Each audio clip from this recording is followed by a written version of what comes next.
صحیح بخاری حدیث نمبر 4۔ آپ صلی اللہ علیہ وآلہ وسلم نے وحی کے رک جانے کے زمانے کے حالات بیان فرماتے ہوئے کہا کہ ایک روز میں چلا جا رہا تھا کہ اچانک میں نے آسمان کی طرف ایک آواز سنی اور میں نے اپنا سر آسمان کی طرف اٹھایا۔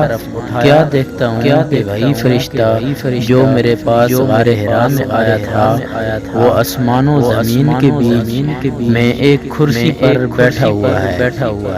میں اسے ڈر گیا اور گھر آنے پر میں نے پھر کمل اوڑھنے کی خواہش ظاہر کی۔ اس وقت اللہ پاک کی طرف سے یہ آیت نازل ہوئی: اے لحاف اوڑھ کر لیٹنے والے، اٹھ کھڑا ہو اور لوگوں کو عذاب الہی سے ڈرا اور اپنے رب کی بڑائی بیان کر اور اپنے کپڑوں کو پاک صاف رکھ اور گندگی سے دور رہ۔